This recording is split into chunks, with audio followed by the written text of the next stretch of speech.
दिल्ली आए 2010 में, आप उससे पहले महाराष्ट्र में थे, और जब आपको भारतीय जनता पार्टी का अध्यक्ष बनाया गया तब ये माना गया कि बीजेपी में एक जनरेशन शिफ्ट हुआ है।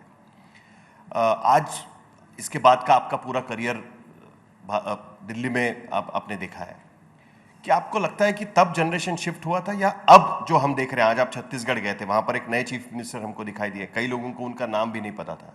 क्या असलियत में ये जनरेशन शिफ्ट आपको नजर आ रहा है, या ये एक जनरेशन शिफ्ट माना जाए, या जिस तरीके से एक समय में कांग्रेस में डिसाइड होता था कि आप चीफ मिनिस्टर बना दो, कई लोगों का नाम नहीं पता था, उस तर्ज पर बीजेपी जा रही है? देखिए, हर क्षेत्र में लोग बदलते रहते हैं। मैं जब कॉलेज में था, जो टीवी एंकर थे वो आज नहीं है, बदले हैं ना। वैसे पार्टी में भी नए नए लोगों को प्रोत्साहन दिया जाता है। मैं जब अध्यक्ष बना तब मैंने ये जगत प्रसाद नड्डा जी को लाया शिमला से जी, और उनको जनरल सेक्रेटरी बनाया, धर्मेंद्र प्रधान को बनाया। तब मैंने उस समय के नई जनरेशन के लोगों को पार्टी में जिम्मेदारी दी। ये होना चाहिए, और इसी जनरेशन बदलते बदलते एक लीडरशिप बदलते रहती है, उसी का भाग है।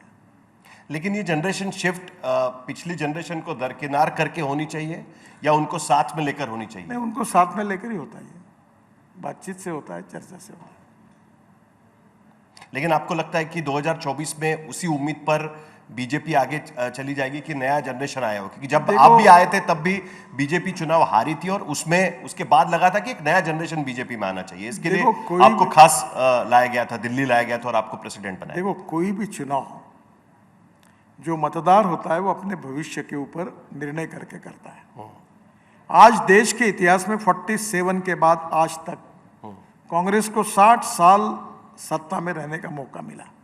ग्राम पंचायत से लेकर राज्य सरकार से लेकर दिल्ली तक राज कांग्रेस की सत्ता रही।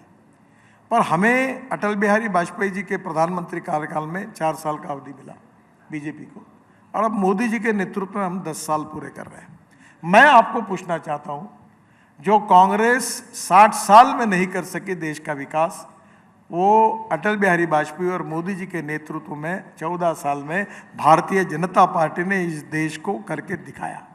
और ये जो होप पैदा की कि हिंदुस्तान की तकदीर को, हिंदुस्तान के भविष्य को बदलने की ताकत अगर किसी पार्टी में है तो भारतीय जनता पार्टी में है। और इसी विश्वास के कारण लोगों का जनसमर्थन हमको मिल रहा है, और लगातार हम चुनाव जीत रहे हैं, यही उसी का कारण है। सर,